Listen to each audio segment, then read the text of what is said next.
Obrigado, filho, tinha esquecido. Antes de compartilhar da palavra, as crianças já estão na sala ali? Já estão? Encosta para mim ali, por gentileza.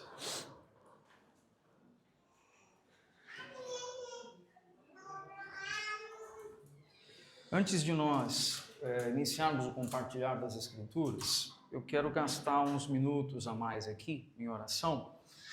Na manhã de hoje, tive uma breve conversa com Rafael Potratz e Jamile. Eles estiveram na manhã de hoje passando um tempinho ali com cuidados um pouco mais precisos, específicos sobre a vida da Jamile e do bebê. Está tudo bem com o bebê, mas eles estão sujeitos a um período onde a Jamile vai precisar de cuidados mais intensos, né? E ela vai precisar também ficar em repouso absoluto nesse primeiro período aí do processo de gestação. Tá bom, irmãos? Então eu pedi licença a ele, perguntei a ele, né? Acho que os irmãos me conhecem o suficiente para saber que eu perguntei se deveria compartilhar com a igreja ou não. E ele disse: pastor, faça isso por mim, porque de fato cada irmão que está me ligando eu estou respondendo com todos os elementos, e a gente entende que esse bebê já tem uma família. Amém, irmãos? Eu vou repetir isso. Esse bebê já tem uma família. Por isso, nós já fazemos parte da vida dessa criança que está sendo formada, e essa criança também já faz parte da nossa vida.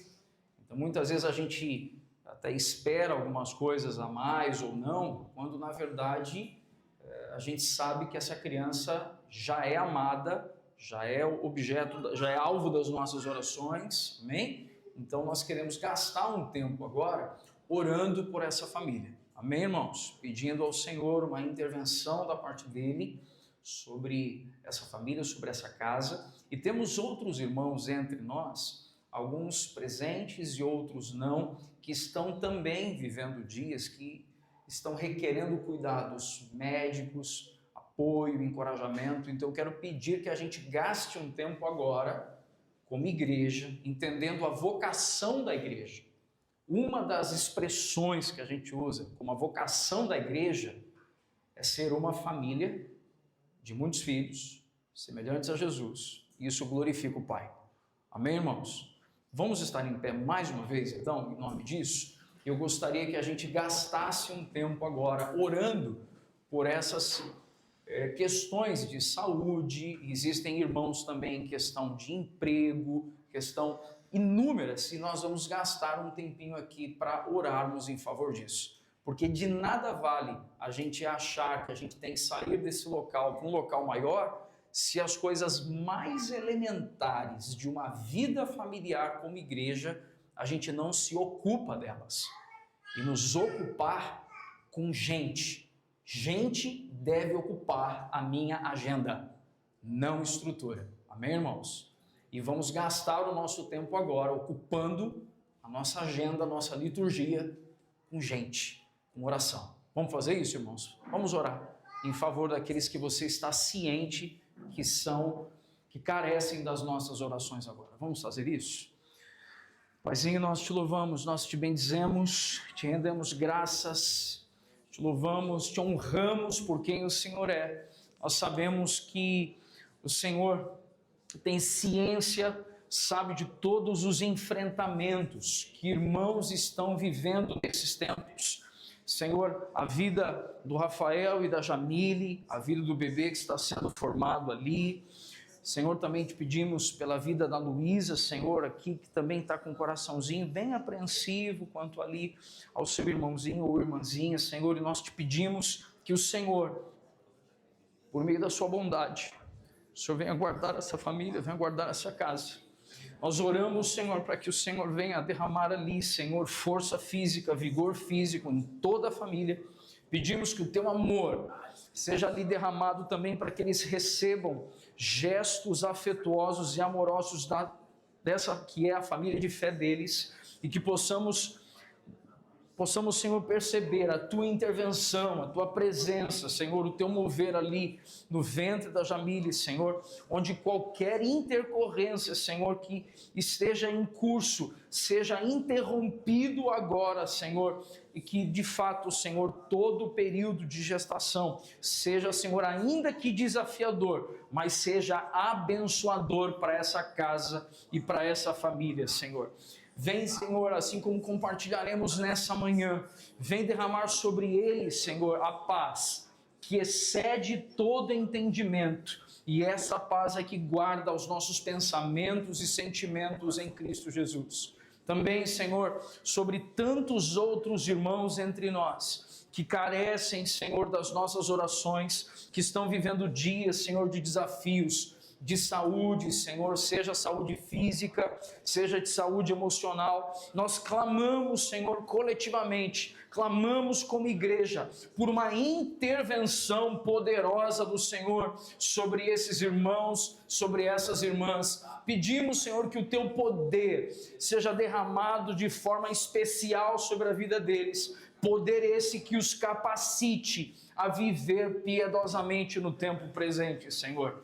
Senhor, nós oraremos sempre por como cura, diz o nosso amado porque pastor Felipe, quantos estão que a entendendo o que a cura gente está vem falando do aqui Senhor, hoje? e algumas Quantos vezes estão entendendo a sim, importância pelas do que a gente mãos está dos fazendo aqui médicos, mas depositamos a nossa confiança em Ti, Senhor.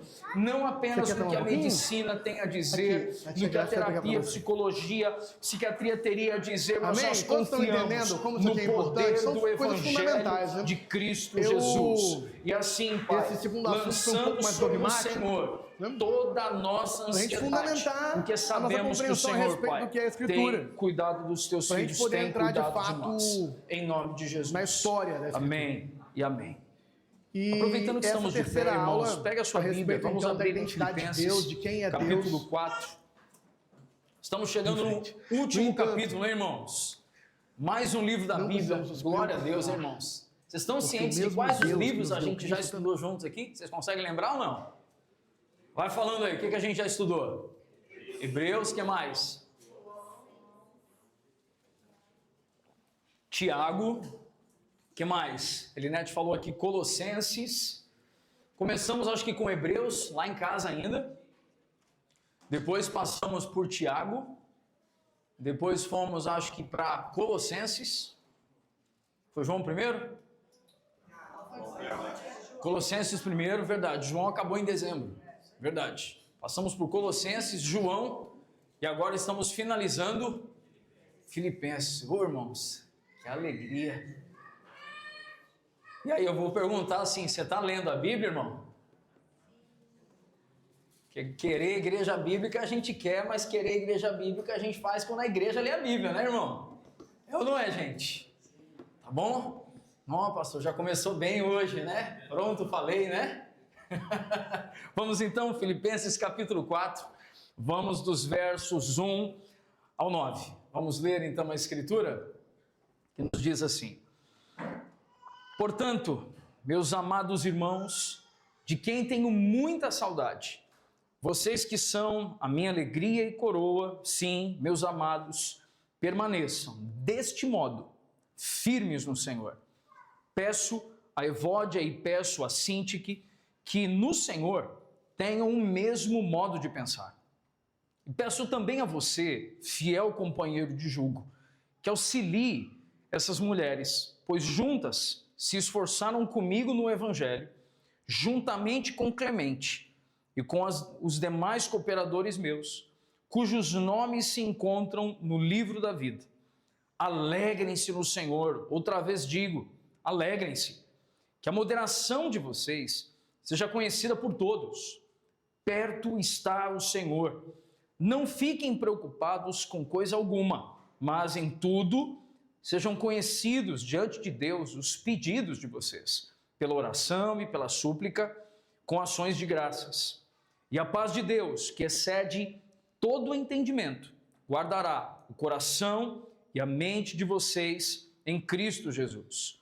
Finalmente, irmãos, tudo que é verdadeiro, tudo o que é respeitável, tudo o que é justo, tudo o que é puro, tudo o que é amável, tudo o que é de boa fama.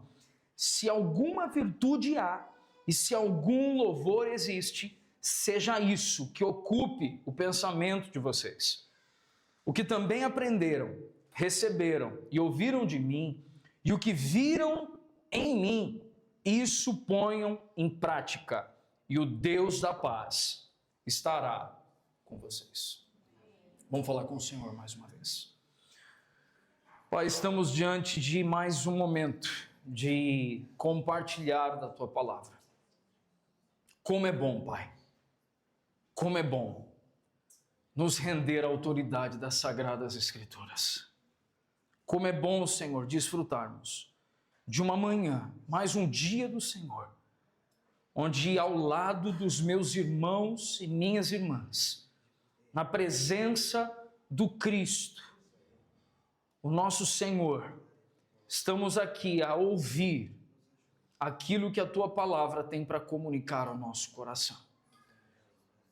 Para além, Pai, do nosso intelecto, para além das informações aqui contidas, queremos conhecer um pouco mais do Teu coração enquanto estudamos, enquanto compartilhamos a palavra.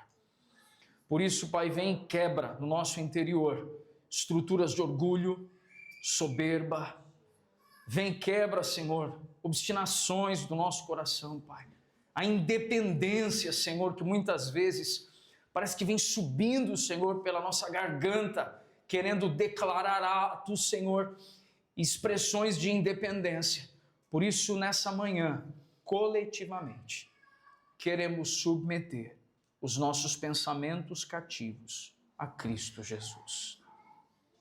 Tudo aquilo que nos distrai, Senhor, vem nos ajudar a romper e vencer isso. Capacita-nos com Tua graça, Senhor, a que possamos ter ouvidos atentos, uma mente disponível e disposta e um coração aberto a aprender do Senhor, em nome de Jesus. Amém, amém. Pode se sentar, meu irmão. Nós vamos começar, irmãos, o capítulo 4. E o capítulo 4, ele começa com um verso que, na verdade, inclusive a mensagem da semana passada, com Rafael Guzzo, ele foi até o primeiro verso do capítulo 4, mas eu vou usar esse primeiro verso hoje mais uma vez, porque ele usa uma expressão aqui, ele diz: portanto, meus amados irmãos, permaneçam o quê? O que está na tua Bíblia aí no verso primeiro? Permaneçam firmes. A outra versão está dizendo?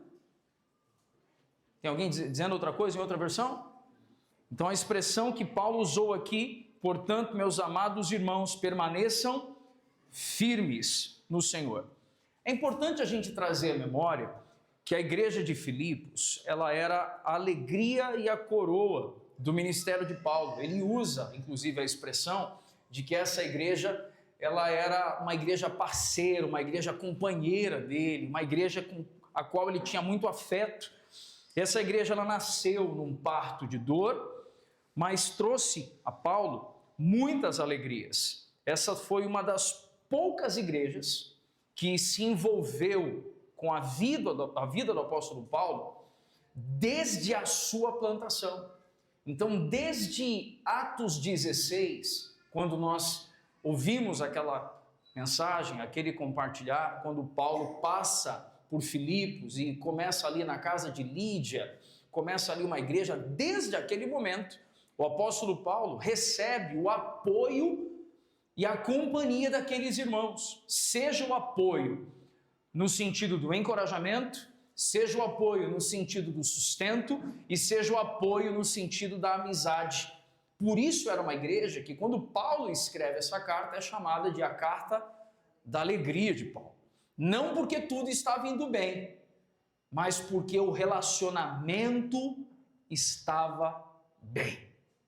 Você entendeu aqui a distinção ou não, irmãos? Vou repetir isso. Não porque estava tudo indo bem, mas porque sim, o relacionamento estava bem. Amém? Diante disso, Paulo, ele agora, no capítulo 4, ele está fazendo as suas últimas recomendações para a igreja.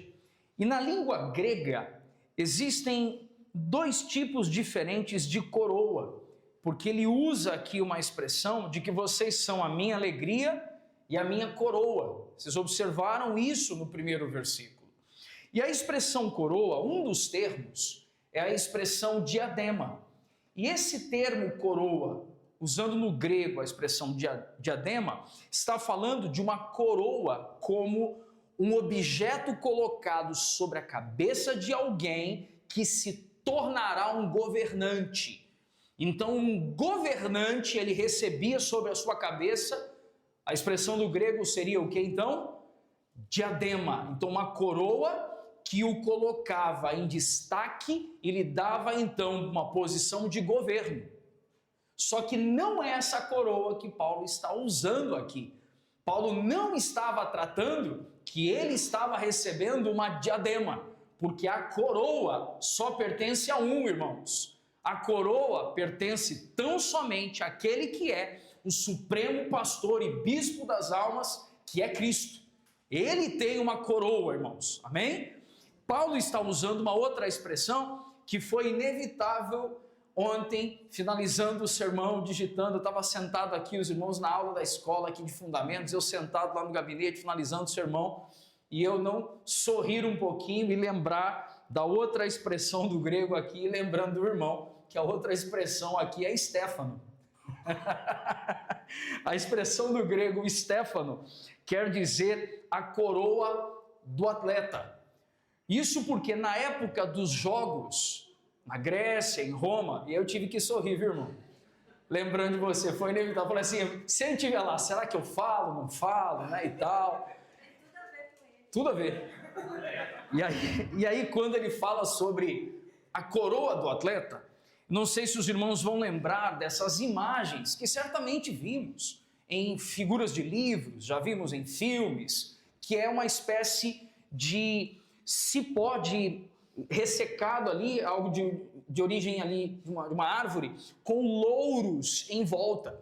E quando um atleta vencia uma competição, lhe era entregue uma coroa, do grego Stefano, que está falando de uma coroa de alguém que saiu vitorioso dos jogos gregos. Essa expressão, ela também era utilizada quando em uma festividade, o anfitrião, ao receber os seus convidados, dizendo para esses convidados que eles eram pessoas extremamente especiais, o anfitrião então pegava essa coroa cheia de louros e colocava na cabeça de um convidado para recebê-lo então em uma festividade, na sua residência, na sua casa. Os irmãos compreenderam aqui?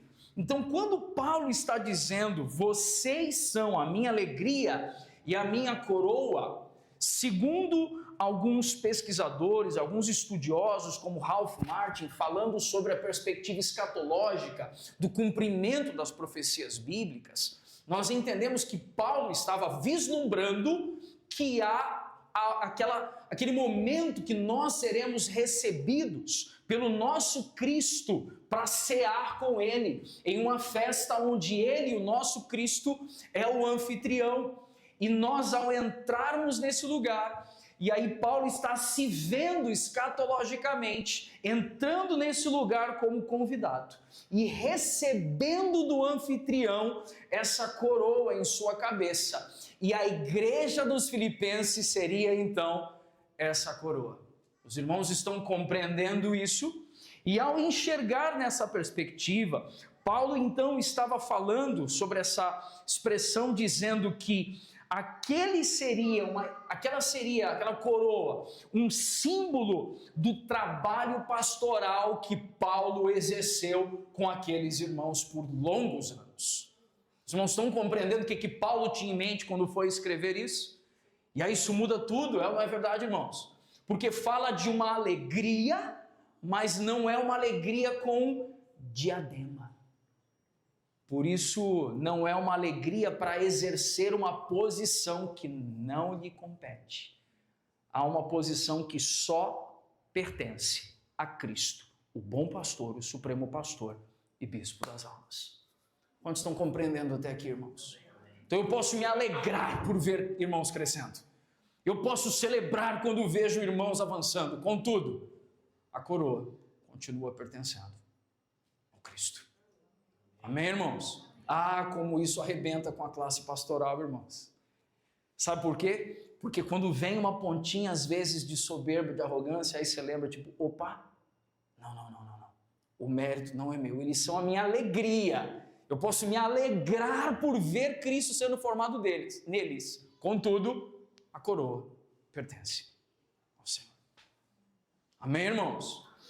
Quando Paulo começa agora, no primeiro verso ainda, ele dá uma ordem. Ele fala algo como uma palavra de comando. Ele fala assim, vocês precisam permanecer o quê, irmãos? Firmes.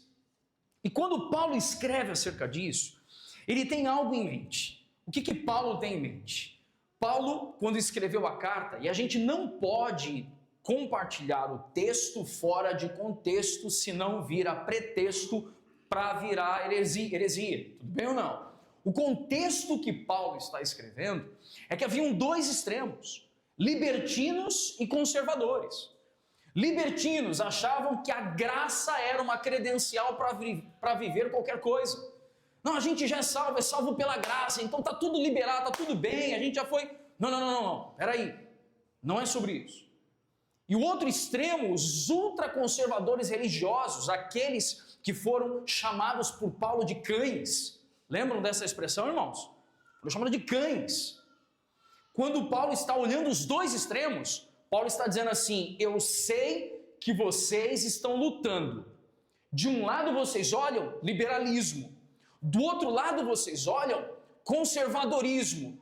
Eu rogo a vocês, permaneçam firmes. E o contexto da firmeza é a firmeza na verdade simples do Evangelho. Consigo me expressar com clareza aqui ou não, irmãos? Então Paulo está dizendo a esses irmãos, não é permanecer firme diante da luta apenas, porque a luta a gente vai ter, irmão. No mundo teremos aflições, mas é para ter bom ânimo, porque Jesus mesmo disse, assim como eu venci o mundo, e quando digo venci o mundo, é venci o pecado, venci a morte, vocês também vencerão. Paulo está dizendo para não sucumbirmos a extremos de desvios teológicos, mas ficarmos centrados na centralidade, verdade e simplicidade do Evangelho. É isso que Paulo está ensinando aqui. E quando ele faz isso, ele está ciente que a heresia e a desarmonia estavam atacando a igreja. A palavra que Paulo usa para estar firmes, ela se aplica a um soldado, e olha o que Paulo está dizendo, ele está escrevendo essa carta aqui, igreja, irmãos. Filipos era uma o quê? Colônia romana. Muitos ex-generais romanos saíam de Roma capital e iam viver em Filipos. Então era muito comum em Filipos termos antigos oficiais romanos ali presentes. Tudo bem? Então quando Paulo escreve, ele está dizendo assim, permaneçam o quê? Firmes. Só que a tônica que ele usa é a tônica que se aplica a um soldado romano no campo de batalha, vendo o exército inimigo vindo na sua direção, não sucumbir ao medo e sair correndo, mas permanecer firme. E aí, irmãos, faz ou não faz a gente pensar? Porque a nossa tendência é sermos altamente lisos e escorregadios para ficar bem com todo mundo. E Paulo está dizendo, permaneçam firmes no Senhor, não cedam nem ao liberalismo e nem ao conservadorismo extremado. É isso que Paulo está ensinando. A igreja, preste atenção nisso. E aí a gente pensa, mas como que eu vou permanecer firme, né? Porque a gente precisa ter alguma razão para permanecer firme. A igreja precisa permanecer firme no Senhor por causa da sua herança e da sua vocação celestial. Ela deve permanecer firme a despeito da hostilidade de legalistas ou libertinos. Ela deve permanecer firme diante dos sinais de desarmonia nos relacionamentos e dos desacordos de pensamento. Sabe o que Paulo está nos dizendo aqui? Irmãos, tem uma frase que a gente foi criado talvez ouvindo essa frase. E eu quero até aproveitar perspectiva bem pastoral, fazer um ajuste de vocabulário. Às vezes a gente chegava em algum lugar, levanta a sua mão e diz, eu sou igreja, né, e tal. Você não é igreja. Você é casa de Deus. Deus habita por meio do seu Espírito no seu interior. Amém ou não, irmãos? A palavra igreja vem de eclésia, que fala de ajuntamento. Não se faz igreja sozinho, irmão. Igreja se faz junto. Deus está formando para si um povo. Por isso, quando eu lido com pessoas que estão, eu estou muitos anos assim, eu sou crente, mas eu não vou à igreja e tal, não. Irmão, você não entendeu ainda o Evangelho. Porque o Evangelho fala sobre o Pai estar formando para si um povo por meio do seu Filho. Eu preciso gentilmente anunciar a verdade do Evangelho. Quantos estão compreendendo o que eu estou dizendo aqui? E Paulo está aqui rogando aos filipenses que eles se lembrem da sua vocação. Como assim, pastor? Ele acabou de dizer que era para o povo permanecer o quê, irmão? Firme. Só que quando você permanece firme e você está ciente que faz parte de um povo, em um exército romano, um soldado, ainda que tenso e amedrontado por circunstâncias de uma oposição de outro exército, ele olharia para o lado e veria outros irmãos lutando também para permanecer firmes. A consciência de coletividade, irmãos, é um tremendo meio de encorajamento para a vida cristã. Quantos estão entendendo a preciosidade disso? Saber que a gente não está sozinho lutando é um meio que o Pai também usa para nos lembrar que devemos permanecer firmes e continuando constantes na caminhada. Quantos estão cientes e até o momento compreendendo que o Senhor está falando aqui essa manhã com a gente? Amém? Nos versos 2 e 3, nós vemos o apóstolo Paulo agora rogando para lidar com outro desafio. O que começa a acontecer nos versos 2 e 3 aqui, irmãos? Nos versos 2 e 3, nós vemos o apóstolo Paulo que está deixando recomendações apostólicas para essa igreja. Ele está corrigindo um problema no meio da igreja. Irmão, o que está acontecendo aí? Você já olhou ou não no texto? O que está rolando aí? Tem treta rolando, tudo bem ou não? Tem problema. Onde tem gente, tem problema. Tudo bem ou não? Aquela pessoa tem problema de caráter. Não, me conta uma novidade então. Eu tenho problema de caráter, você não tem não, irmão? Porque se você não tem, a gente vai te enviar para o Pai agora, entendeu, irmão? A gente ora assim, Pai, leva, né? Porque se nós estamos sendo tratados pelo Senhor, é onde que a gente está sendo tratado, gente? É no caráter. E quando Paulo está aqui escrevendo, e tem duas irmãs, e aí preste atenção aqui em algo tão profundo. Paulo não somente... mas tinha uns encrenqueiros também, tá? Lá em Colossos tinha Demas, tinha outros também, entendeu? Dei corda, né? Paulo não somente advertiu os crentes de Filipos sobre erros doutrinários, mas também sobre problemas de relacionamento. E quando eu ontem, finalizando o sermão ali, coloquei essa frase e falei, meu Deus, porque muitas vezes eu mesmo aqui, irmãos, ensinando, o Rafael também aqui ensinando, a gente tem a tendência de querer resolver na vida de todo mundo problemas de desvios em sua compreensão doutrinária. E de fato isso é importante, irmãos? Claro! A nossa eclesiologia define como a gente vai viver. Contudo, há o elemento do relacionamento. que muitas vezes precisa de uma intervenção pastoral.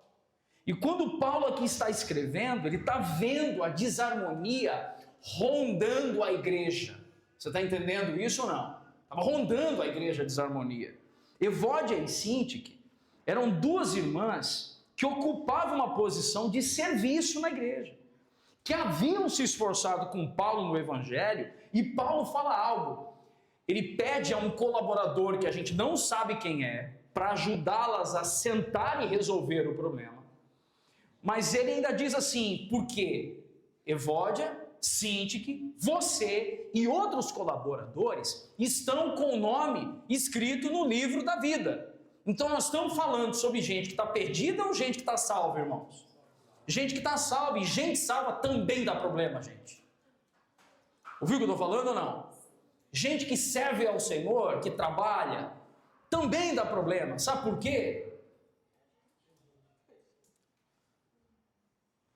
Eu não tenho hábito de fazer isso. Mas repita algo comigo então, tudo bem? Repita algo comigo. Fala comigo assim, fala assim, eu sou muito chato.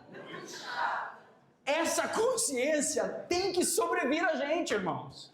A gente é chato. Uns mais, outros menos, entendeu ou não, irmãos? Tudo bem? Tem uns mais chatos e uns menos, mas todo mundo aqui é chato, irmão. Tudo bem ou não?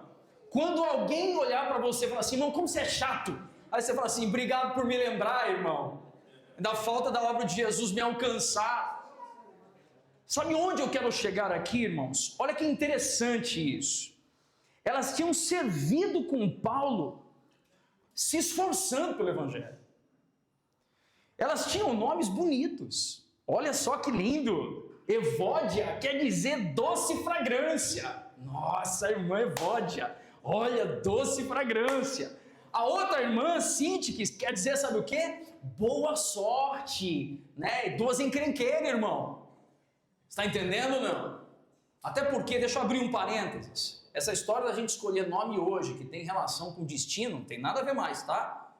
Tudo bem ou não, gente? Pela teologia sistemática neotestamentária, essa história, não, eu vou botar o nome de José aqui, porque vai ser igual o governador do Egito. Para que tá chato.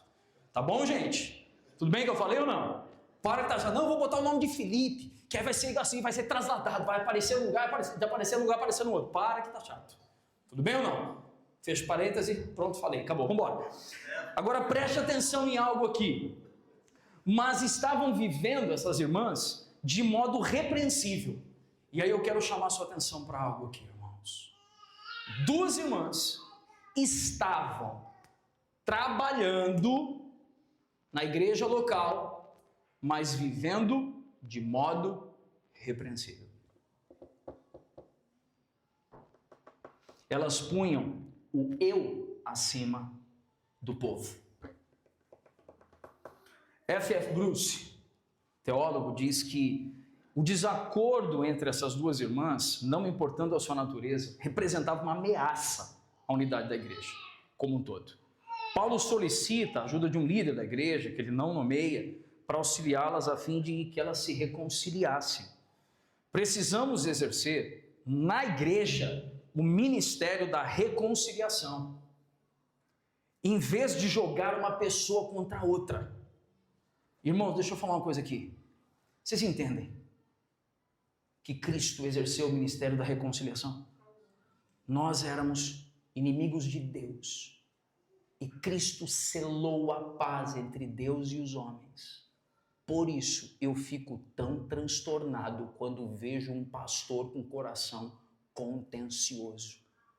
Porque se o pastor é, na igreja local, o irmão colocado para apresentar o supremo pastor que exerceu o ministério da reconciliação, não podemos dar voz no nosso coração a pastores com coração contencioso.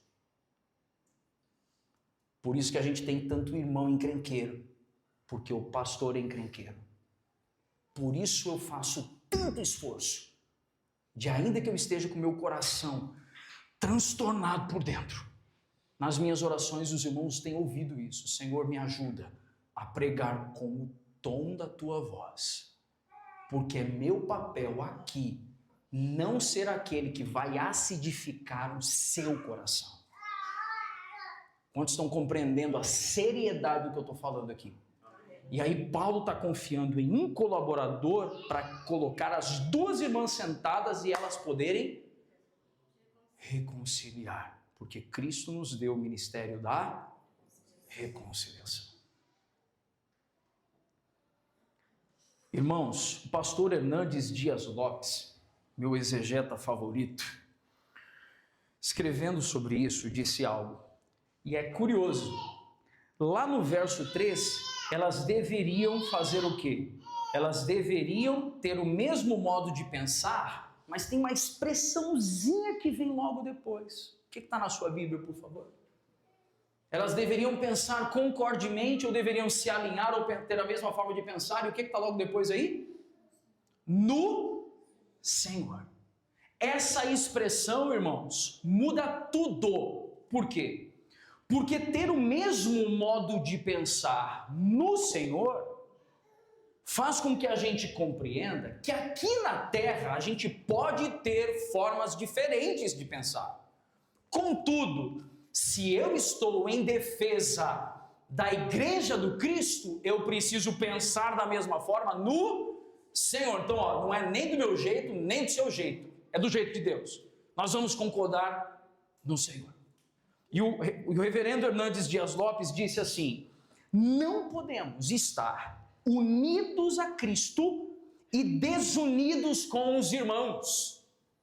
Irmãos, olha o que o Hernandes disse aqui. Não podemos estar o quê? Unidos a Cristo e desunidos com os irmãos. Porque se Deus está formando um povo, é para o povo estar dentro da sua casa, irmão. E é para você estar dentro da casa do povo. Por isso que o de casa em casa é tão importante para nós.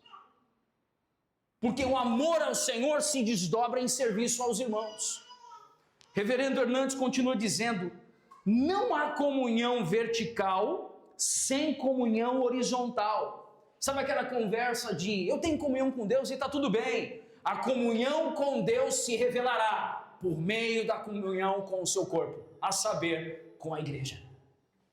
Compreende isso ou não, irmãos?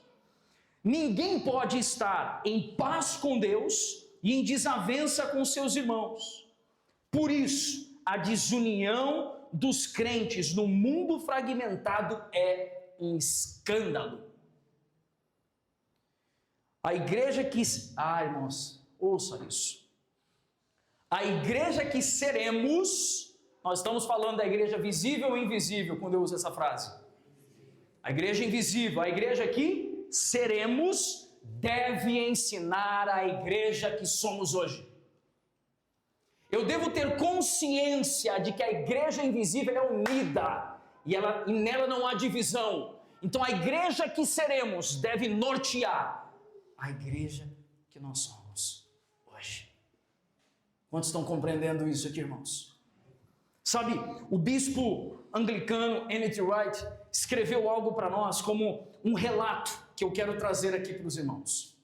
Nós estamos falando sobre Evode e Sintique, duas mulheres piedosas, salvas, amando o Senhor, mas que estavam tendo dificuldade de se entender. Amém?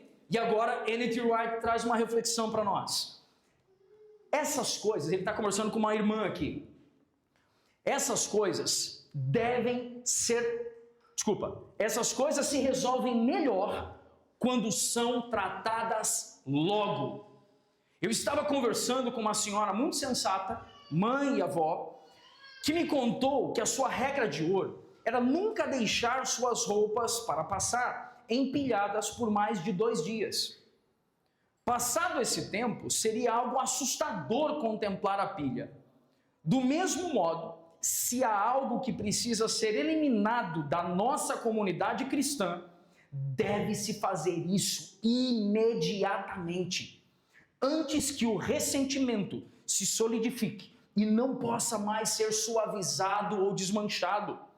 Essa divergência entre Evódia e Sintique possivelmente já vinha se arrastando, uma vez que Paulo já sabia do acontecido por Epafrodito. Irmãos, que sabe o conselho do bispo anglicano N.T. Wright. O que ele está dizendo aqui? Ele está confrontando aqui uma tendência nossa. Qual é a nossa tendência, irmãos? Quando a gente tem um dissabor com alguém, o que a gente faz? Deixa pra lá. Essa é a nossa tendência. A nossa tendência é não resolver. E eu me recordo que o pastor Leandro Vieira, quando esteve aqui, em uma das vezes, ele fez uma pergunta aqui, que todos nós caímos, e eu caí junto. Ele perguntou, onde que é o lugar verdadeiro da comunhão? É nas reuniões públicas ou no de casa em casa? E aí todos nós respondemos, de casa em casa. E ele, não, o lugar da comunhão é na luz. Se andarmos na luz, como ele na luz está, temos comunhão uns com os outros, e o sangue de Jesus nos purifica de todo pecado. O lugar mais seguro para se estar é na luz. Então, quando eu tenho diferenças com irmãos, qual é o lugar mais seguro para estar? É na verdade, chamar o irmão e, irmão, eu preciso acertar os ponteiros com você. E sai dessa de, eu tenho que dizer a verdade. Não é esse o Espírito. O Espírito é inclinado à comunhão. Esse é o Espírito. Quantos compreendem o que Paulo estava ensinando a essa amada igreja aqui, irmãos? Amém? Vamos falar a verdade, irmãos. Quantos de nós aqui já machucamos e já fomos machucados?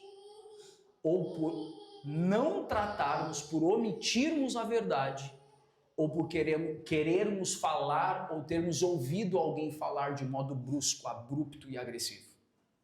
Contudo, Paulo avança aqui falando que a nossa moderação deve ser conhecida. Você ouviu o texto? Vamos avançar, irmãos. O apóstolo Paulo ele fala sobre a igreja, fala à igreja sobre a necessidade de cuidarmos das nossas atitudes internas e das nossas reações externas. Preste atenção nisso. Cuidarmos das nossas atitudes, o quê? Internas e das nossas reações externas. A moderação tem relação com, e aí eu vou usar uma expressão, irmãos, pelo amor de Deus, entre aspas. Tudo bem? Então vou ler aqui com calma.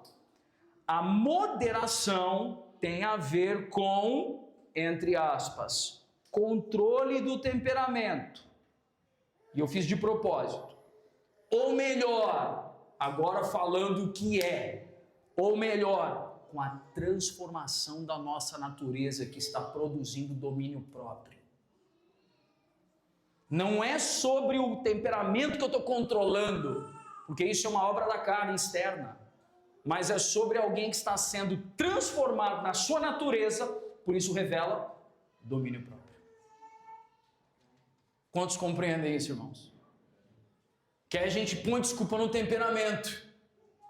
O problema é que a gente não nasceu de novo, irmãos. Por isso que a gente não está produzindo o fruto do Espírito, está produzindo obras da carne.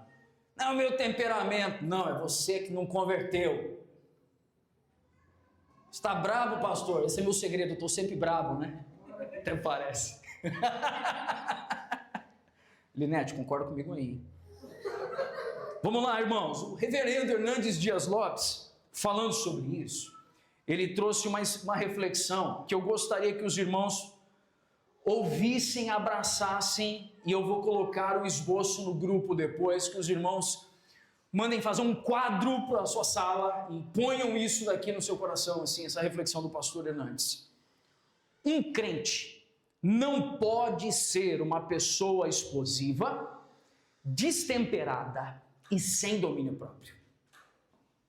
Suas palavras precisam ser temperadas com sal e suas atitudes precisam edificar pessoas.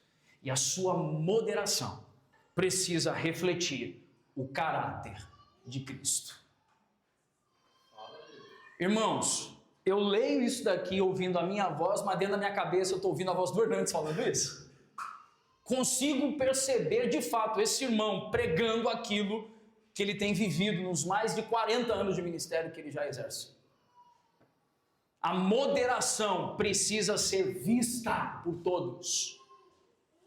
A sobriedade, o domínio próprio precisa ser perceptível, não apenas a sua família de fé, mas no seu local de trabalho também, irmãos. Você está ouvindo o que eu falei ou não?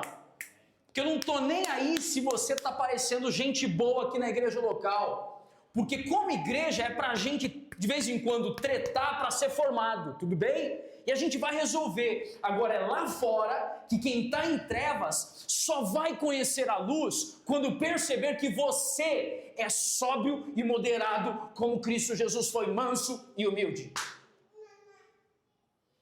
Por isso um profissional treteiro me preocupa. Por isso um aluno que fala palavrão me preocupa.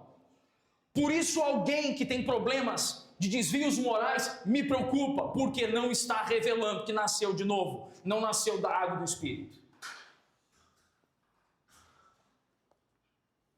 William Barclay diz que o homem que tem moderação é aquele que sabe quando não deve aplicar a letra escrita da lei e quando deve introduzir o elemento da misericórdia.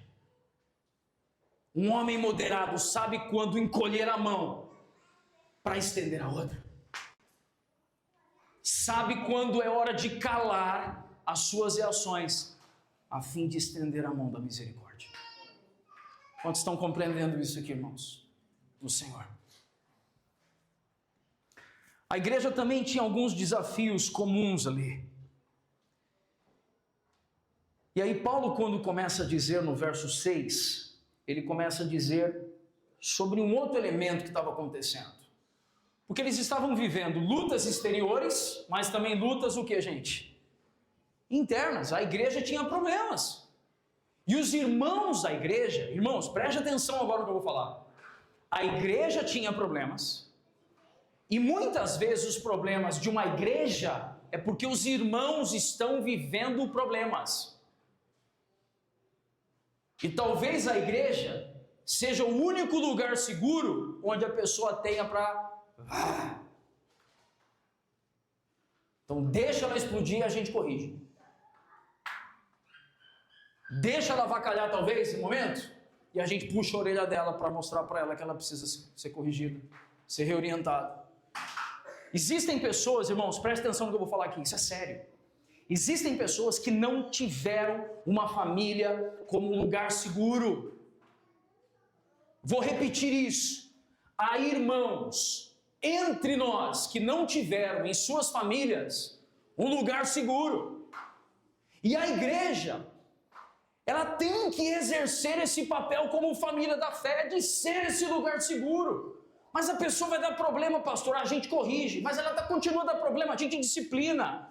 Ah, mas a pessoa está encrencando, a gente moe ela. Mas a gente não vai mandar ninguém para o capiroto. Não vai mandar a pessoa para o inferno. A menos que ela apostate da fé. Aí ela se afastou do evangelho. Os irmãos entenderam a distinção aqui ou não? Entenderam a distinção? E aí Paulo está vendo essa igreja que ele amava, tendo problemas. Gente, e o que os problemas fazem com o coração da gente? Pode falar, irmão. Dá um berro aí, pode falar. O que o problema causa em você? Uma tensão pesada. O que causa em você?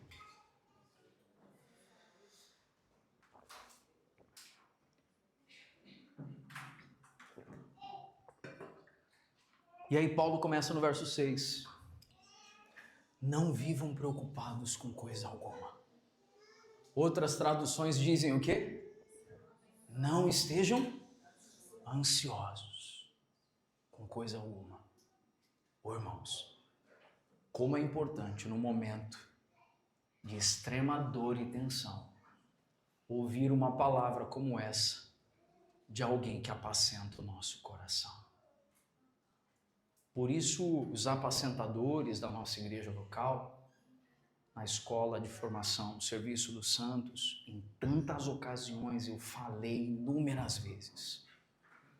Quando o irmão estiver falando, não interrompa. deixa ele pôr para fora. Ainda que seja exagerado, depois a gente resolve. Porque tem pessoas que não têm lugar para falar. Aqui é o único lugar que elas se sentem ouvidas. E a igreja precisa ser esse lugar, irmãos. Ah, mas o sentimento dela está errado. O sentimento está ali, irmão. O sentimento está ali. Eu vou fazer o quê? O motivo do sentimento pode ser um equívoco. Amém ou não, irmãos? E aí é meu papel pastoral redirecionar o olhar da pessoa. Contudo, o sentimento estando ali, aí eu vou olhar e vou dizer, não estejam inquietos com coisa alguma. Como o apóstolo Paulo estava fazendo com esses irmãos aqui.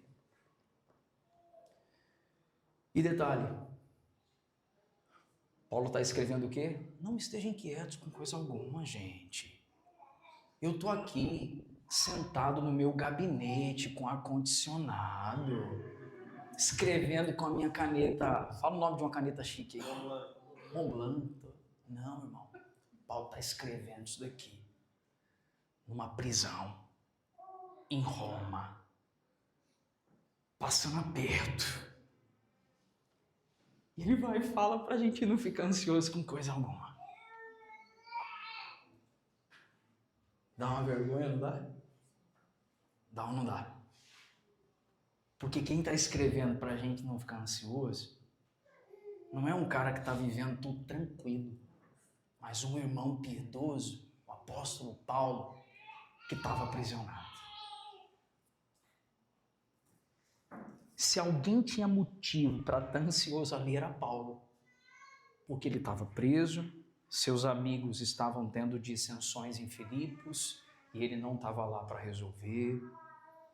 Tinha que tratar desavenças com cristãos em Roma e ainda tinha a possibilidade da sentença dele sair e ele ser executado. Só isso que estava acontecendo com Paulo, tá, irmãos? Só isso. Ele tinha desculpas para ficar ansioso, mas não o fez. E o que é ansiedade? Quando Paulo escreve, ele usa um termo do grego em Filipenses 4:6, que tem uma relação, se alguém quiser registrar, tome nota de algo aqui. A expressão ansioso, no original do grego, tem relação com ser atraído para direções diferentes. Eu vou repetir. A ansiedade tem relação com ser, o que eu disse? Atraído para direções diferentes. Nossas esperanças nos puxam para um lado, mas os nossos medos nos puxam para o outro. E essa tensão torna-se tão insuportável. Por isso o termo ansiedade é associado à angústia e a aperto no peito. Quando nós estamos ansiosos, sentimos-nos apertados e estrangulados, a ponto, preste atenção, relato aqui de Wiersbe. Wiersbe declarou algo para nós dizendo que quando estamos ansiosos, sentimos-nos apertados e estrangulados, a ponto de termos sintomas físicos bastante claros, dores de cabeça, no pescoço, nas costas, úlceras. A preocupação afeta o raciocínio, a digestão e até mesmo a coordenação motora. No sentido de vista espiritual, a ansiedade é constituída de pensamentos e de sentimentos incorretos acerca de circunstâncias, pessoas e coisas. E a ansiedade é a grande usurpadora de alegria. Por isso Paulo começa o texto dizendo: alegrai-vos no Senhor, mais uma vez vos digo, alegrai-vos. Por quê? Porque Paulo estava ali dizendo que pensamentos, ataques na mente, sentimentos, ataques ao coração, incorretos acerca de circunstâncias, pessoas e coisas, poderiam nos privar de experimentar a perfeita paz que Cristo Jesus já nos deu. Preste atenção, não é uma paz que Ele nos dará, é uma paz que Ele já nos deu. Porque Ele disse claramente a minha paz vos dou, não como o mundo, eu vou-la dou. Você já recebeu a paz de Cristo, irmãos? Você ouviu isso? Ah, mas então eu tenho que fazer agora quase pensamento positivo, me apegar na paz de Cristo. Não, irmão. É um esforço de esmurrar a natureza carnal, o Adão, para tirar os olhos de circunstâncias e olhar para Cristo, porque perto está o Senhor, como o próprio apóstolo registrou para nós. No entanto, vamos ser honestos aqui. Não basta a gente olhar para um irmão e dizer, pare de se preocupar. O que isso resolve, Graciele? Nada. Você olhar para um irmão com aflição e dizer assim, meu irmão, não se preocupe. Dizer para um irmão não se preocupe, não resolve o problema dele. Ouviu o que eu disse ou não? Então, o dia que você estiver lidando com um irmão que está preocupado, por favor, não fala essa frase. Olhe para o seu irmão e diga, não é para você olhar agora, tá? Estou dizendo assim, nessa circunstância, olhe para o seu irmão. Ficou parecendo que eu ia pedir para vocês repetirem, né? Mas nessas circunstâncias, olhe para o seu irmão e diga para ele assim, eu continuo aqui ao seu lado no meio dessa preocupação. A consciência de presença fiel de um irmão, de um amigo, é altamente encorajadora para alguém que está vivendo dias de preocupação. Quantos compreendem isso? Por isso que igreja, irmão, é a gente visitar um, receber a visita de outro, é abrir o coração aqui, é confrontar o outro ali. Isso é igreja. A minha agenda, irmãos, ela é definitivamente provisória. Ou provisoriamente definitiva, entendeu? Pastor, como é que vai ser a sua semana? Eu não sei. Entendeu? Não sei, irmãos. Muitas vezes. Sabe por quê? Porque nós estamos trabalhando com vocês, com cada família aqui, para que nós sejamos presentes na vida uns dos outros durante as semanas. Isso vai ocupar a minha agenda, a sua agenda, às vezes de modo repentino. E aí você vai ficar do lado da pessoa e vai dizer assim, eu também não sei como resolver o seu problema, mas enquanto ele estiver aí, eu vou estar aqui. Presença fiel. Amém ou não, irmãos?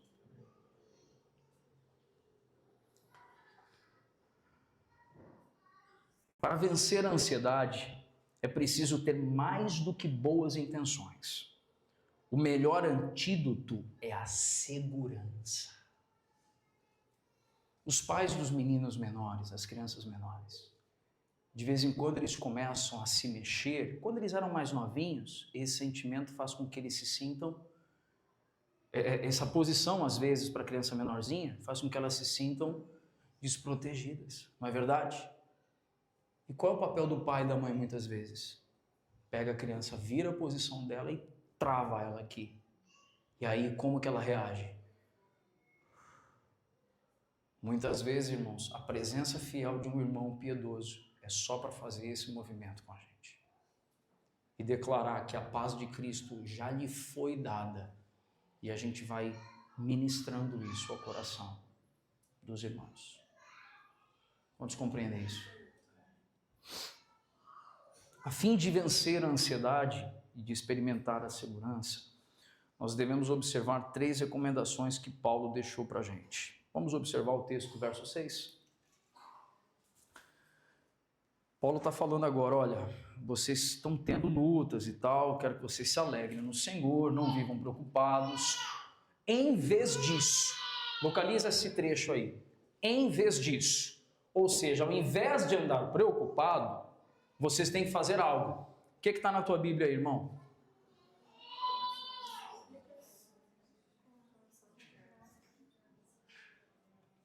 Você está entendendo que quando a gente pregou uma mensagem em João, nós entendemos que muitas vezes as dores, elas não serão removidas, mas elas vão produzir algo.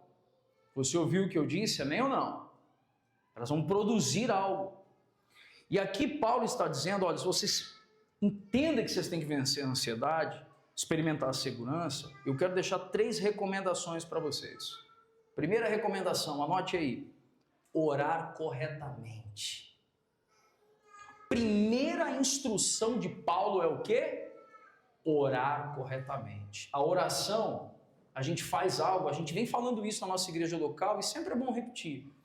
Às vezes a gente está com um problemaço para resolver. E aí a gente tenta de tudo, quando deu tudo errado, a gente vira e com uma cara de pau ainda, agora só me resta orar. Jeca. Por quê, irmãos? A primeira coisa que a gente tinha que ter feito é o quê? A primeira coisa, a gente tinha que ter começado pela oração. Orar corretamente. A segunda coisa, pensar corretamente. Porque quem ora passa a conhecer o coração do Pai e conhecer a mente de Cristo. Então eu passo agora a pensar corretamente. Amém ou não?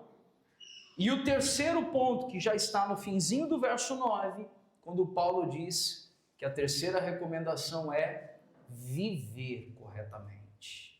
Então a primeira recomendação qual foi, irmãos? Primeira recomendação, orar corretamente. Segunda recomendação, pensar corretamente. E terceira recomendação, viver corretamente. Quando a gente fala sobre a oração, é curioso porque Paulo usou uma expressão do grego para oração, que essa expressão, ela inclui 3 coisas. Então nós vamos pegar 3 recomendações: orar, pensar e viver. Vamos pegar a primeira recomendação, que é o orar, e vamos desdobrar em 3 aqui também, tudo bem? A palavra que Paulo usou para oração correta foi uma expressão que denota adoração, súplica e ações de graça. Então vou repetir, a palavra oração aqui denota 3 coisas. Quais são as 3 coisas? Adoração, súplica e ações de graças. Pastor, mas está vago para mim. Então vamos aqui esmiuçar um pouco. O que esse primeiro ponto da oração correta, né? A forma correta de orar, tem a ver com, primeiro, adoração. Sabe o que é essa expressão adoração? Está associado à reverência. Você vai orar, você não está pedindo um favor para o seu coleguinha. Você está se colocando diante do Rei da Glória. É a consciência da soberania, a adoração. Você está entendendo o que eu estou dizendo ou não? Foi por isso, e é curioso, foi por isso que quando Jesus foi orar, prestes a desfalecer ali no madeiro, ele disse: Pai, se possível, passa de mim esse cálice. Só que ele termina com uma expressão, e qual foi a expressão? Contudo, seja feita a tua vontade, porque tem uma consciência do soberano. Então quando nós vamos orar, a gente não está pedindo um favorzinho para um amiguinho, nós estamos diante daquele que é o Rei da Glória, soberano e glorioso. Então quando a gente vai orar, não quer dizer que você vai mudar as palavras, irmãos. Quer dizer que agora nós vamos buscar falar igual os juízes do STF agora? Nós estamos falando ainda com o nosso Pai, que Ele é amoroso. Amém ou não, irmãos? Contudo, temos o entendimento que Deus não tem uma expectativa. Lembram dessa expressão? Deus não tem uma expectativa, Deus tem uma vontade e ela se cumprirá. Segunda coisa sobre oração é a súplica. A súplica tem relação com alguém sincero, se derramando aos pés de Jesus. A súplica tem a ver com alguém que não tem vergonha de se jogar no chão e falar: Deus, está doendo.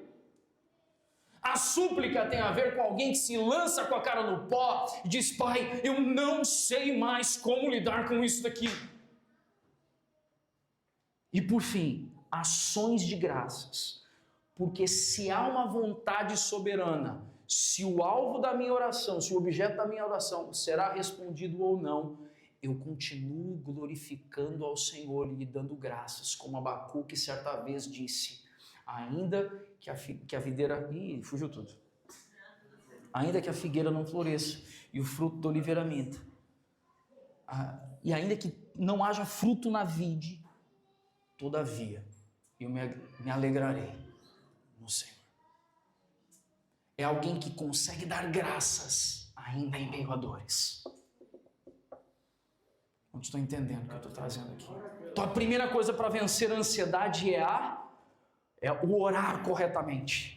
Amém ou não, irmãos? E esse orar corretamente envolve adoração, súplica e ações de graças. Wiersbe, nos instruindo sobre isso, ele diz algo curioso. Quem tem a determinação de Filipenses 1 é capaz de oferecer adoração. Como poderia uma pessoa ter mente dividida e adorar a Deus? Quem tem a submissão de Filipenses 2 é capaz de apresentar súplicas. Pois como pode uma pessoa orgulhosa pedir algo a Deus? Quem tem a disposição espiritual de Filipenses 3 é capaz de demonstrar apreciação. Uma pessoa preocupada com as coisas terrenas não reconhece que Deus lhe deu algo e, portanto, não acredita que tem motivos para ser agradecida. Em outras palavras, deve-se colocar em prática Filipenses 1, 2 e 3, a fim de ser possível experimentar a segurança de Filipenses capítulo 4.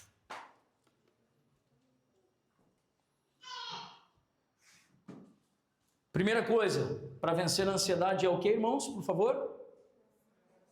Orar corretamente. A segunda coisa é o que? Pensar corretamente. No verso de número 8, nós temos algo sendo dito. Ele diz assim: concentrem-se em tudo que é verdadeiro, tudo que é nobre, tudo que é correto, tudo que é puro, tudo que é amável, tudo que é admirável. Pensem no que é excelente, digno de louvor. Outras traduções dizem: nisso pensai. Então nós estamos falando que existem lutas na nossa mente. Amém ou não, queridos? Como travamos batalhas na nossa mente? Contudo, nós temos no verso 8 uma recomendação de Paulo sobre no que devemos pensar. Quantos estão compreendendo esse segundo ponto? Terceiro ponto, quando Paulo diz sobre viver corretamente.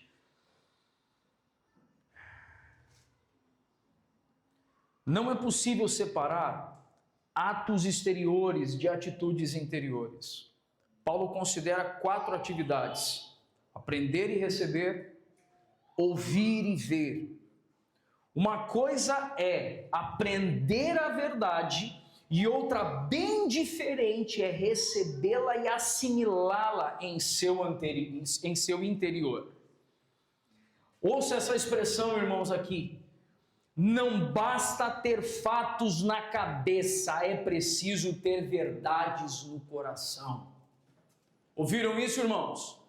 Não adianta termos uma cabeça incrível, termos um cérebro pensante incrível, mas o coração é cru e seco.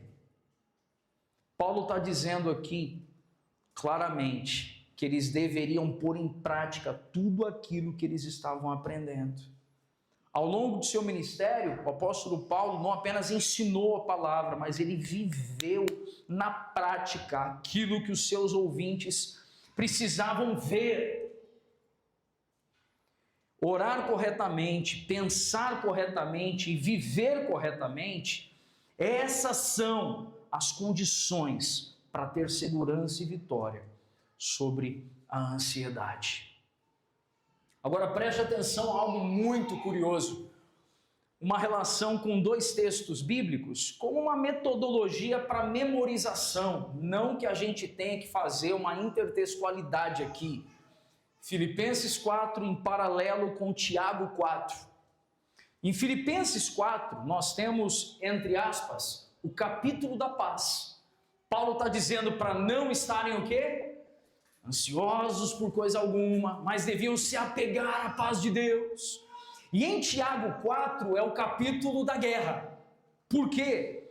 Porque ele começa em Tiago 4 com a seguinte pergunta: de onde procedem as guerras e contendas que há entre vós?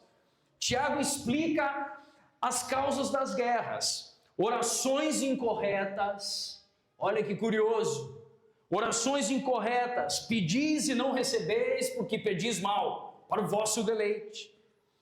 Também as guerras surgem por pensamentos incorretos.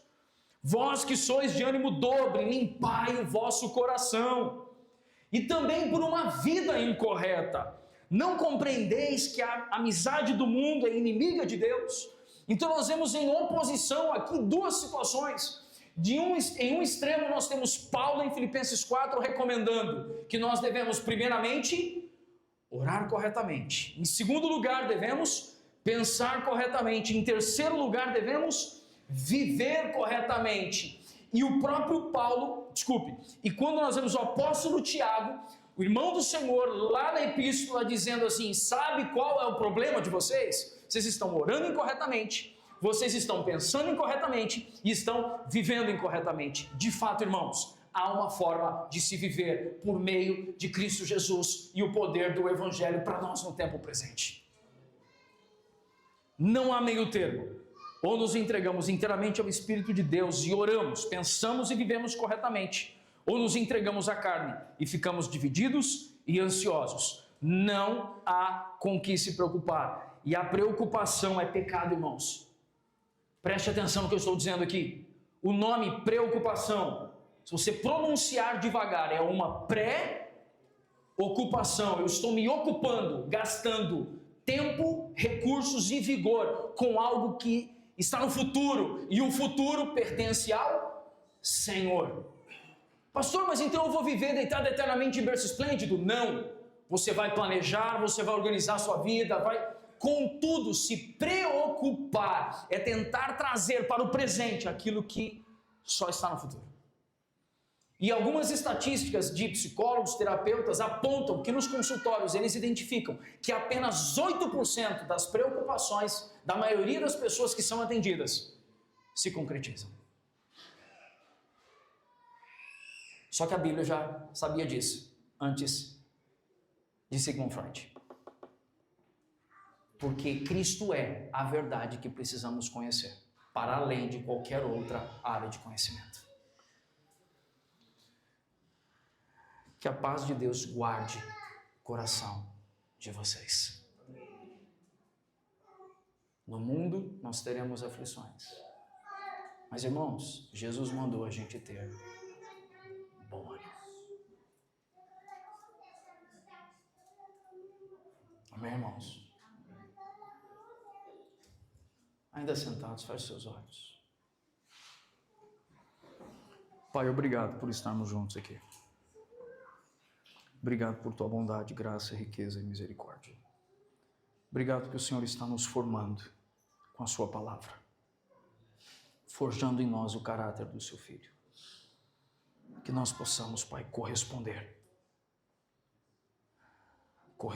àquilo que o Senhor tem feito, a instrução e o direcionamento do Senhor para nós. Em nome de Jesus.